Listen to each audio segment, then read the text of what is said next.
Hello दोस्तों, आज हम लेकर आए हैं महाशिवरात्रि की कथा। अगर अभी तक आपने हमारे चैनल को सब्सक्राइब नहीं किया है तो चैनल को सब्सक्राइब जरूर करें। प्राचीन काल में एक शिकारी जानवरों का शिकार करके अपने कुटुंब का पालन पोषण करता था। एक रोज वह जंगल में शिकार के लिए निकला, लेकिन दिन भर भाग दौड़ करने पर भी उसे कोई शिकार प्राप्त न हुआ। वह भूख प्यास से व्याकुल होने लगा। शिकार की बाट निहारता निहारता वह एक तालाब के किनारे बेल वृक्ष पर अपना पड़ाव बनाने लगा। बेल वृक्ष के नीचे शिवलिंग था जो बिल्व पत्रों से ढका हुआ था। शिकारी को इस बात का ज्ञात न था। पड़ाव बनाते बनाते उसने जो टहनियां तोड़ी वे संयोग से शिवलिंग पर जा गिरी। शिकार की राह देखता देखता वह बिल्व पेड़ से पत्ते तोड़ तोड़ कर शिवलिंग पर अर्पित करता गया। दिन भर भूखे प्यासे शिकारी का व्रत भी हो गया और शिवलिंग पर बेलपत्र भी चढ़ गए। इस तरह वह अनजाने में किए गए पुण्य का भागी बन गया। रात्रि का एक पहर व्यतीत होने पर एक गर्भिणी मृगी तालाब पर पानी पीने आई। शिकारी ने धनुष पर तीर चढ़ाकर ज्यों ही प्रत्यंचा खींची तो मृगी कहने लगी, शिकारी मुझे मत मारो, मैं गर्भिणी हूँ, शीघ्र ही प्रसव करूँगी। तुम एक साथ दो जीवों की हत्या करोगे जो ठीक नहीं है। मैं अपने बच्चे को जन्म देकर शीघ्र ही तुम्हारे पास वापस आ जाऊंगी, तब तुम मुझे मार लेना। शिकारी को हिरणी पर दया आ गई। उसने तुरंत प्रत्यंचा ढीली कर दी और मृगी झाड़ियों में लुप्त हो गई। कुछ समय उपरांत एक और मृगी उधर से निकली। शिकारी बहुत खुश हुआ कि अब तो शिकार मिल गया। समीप आने पर उसने धनुष पर बाण चढ़ाया। मृगी ने विनम्रता पूर्वक निवेदन किया, हे शिकारी, मैं थोड़ी देर पहले ही ऋतु से निवृत्त हुई हूँ, कामातुर विरहिणी हूँ, अपने प्रिय की खोज में भटक रही हूँ। मैं अपने पति से मिलकर शीघ्र ही तुम्हारे पास आ जाऊंगी। शिकारी को उस पर भी दया आ गई और उसने उसे भी जाने दिया। दोबारा अपने शिकार को उसने स्वयं खो दिया। उसका माथा ठनका, वह चिंता में पड़ गया। रात्रि का आखिरी पहर बीत रहा था। तभी एक अन्य मृगी अपने बच्चों के साथ उधर से निकली। शिकारी के लिए यह स्वर्णिम अवसर था। उसने धनुष पर तीर चढ़ाने में देर न लगाए। वह तीर छोड़ने ही वाला था कि मृगी बोली, हे शिकारी, मैं इन बच्चों को पिता के हवाले करके लौट आऊंगी, इस समय मुझे मत मार।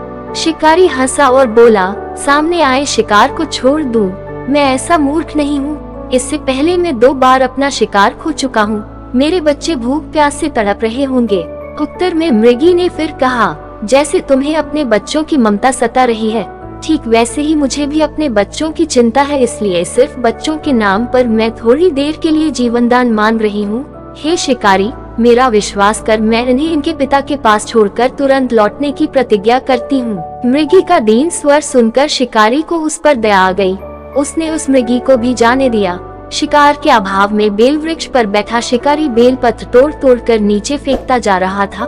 पौ फटने को हुई तो एक हष्टपुष्ट मृग उसी रास्ते पर आया। शिकारी ने सोच लिया कि इसका शिकार वह अवश्य करेगा। शिकारी की तनी प्रत्यंचा देखकर मृग विनीत स्वर में बोला, हे शिकारी भाई, यदि तुमने मुझसे पूर्व आने वाली 3 मृगियों तथा छोटे छोटे बच्चों को मार डाला है तो मुझे भी मारने में विलम्ब न करो, ताकि उनके वियोग में मुझे एक क्षण भी दुख न सहना पड़े। मैं उन मृगियों का पति हूँ। यदि तुमने उन्हें जीवनदान दिया है तो मुझे भी कुछ क्षण जीवनदान देने की कृपा करो। मैं उनसे मिलकर तुम्हारे सामने उपस्थित हो जाऊंगा। मृग की बात सुनते ही शिकारी के सामने पूरी रात का घटना चक्र घूम गया। उसने सारी कथा मृग को सुना दी। तब मृग ने कहा, मेरी तीनों पत्नियां जिस प्रकार प्रतिज्ञाबद्ध होकर गई हैं, मेरी मृत्यु से अपने धर्म का पालन नहीं कर पाएंगी। अतः जैसे तुमने उन्हें विश्वास पात्र मानकर छोड़ा है, वैसे ही मुझे भी जाने दो। मैं उन सब के साथ तुम्हारे सामने शीघ्र ही उपस्थित होता हूँ। उपवास, रात्रि जागरण तथा शिवलिंग पर बेलपत्र चढ़ाने से शिकारी का हिंसक हृदय निर्मल हो गया था। उसमें भगवत शक्ति का वास हो गया था। धनुष तथा बाण उसके हाथ से सहज ही छूट गए। भगवान शिव की अनुकंपा से उसका हिंसक हृदय कारुणिक भावों से भर गया। वह अपने अतीत के कर्मों को याद करके पश्चाताप की ज्वाला में जलने लगा। थोड़ी ही देर बाद मृग सपरिवार शिकारी के समक्ष उपस्थित हो गया ताकि वह उनका शिकार कर सके। किंतु जंगली पशुओं की ऐसी सत्यता, सात्विकता एवं सामूहिक प्रेम भावना देखकर शिकारी को बड़ी ग्लानि हुई। उसके नेत्रों से आंसुओं की झड़ी लग गई। उस मृग परिवार को न मारकर शिकारी ने अपने कठोर हृदय को जीव हिंसा से हटा सदा के लिए कोमल एवं दयालु बना लिया। देवलोक से समस्त देव समाज भी इस घटना को देख रहा था। घटना की परिणति होते ही देवी देवताओं ने पुष्प वर्षा की।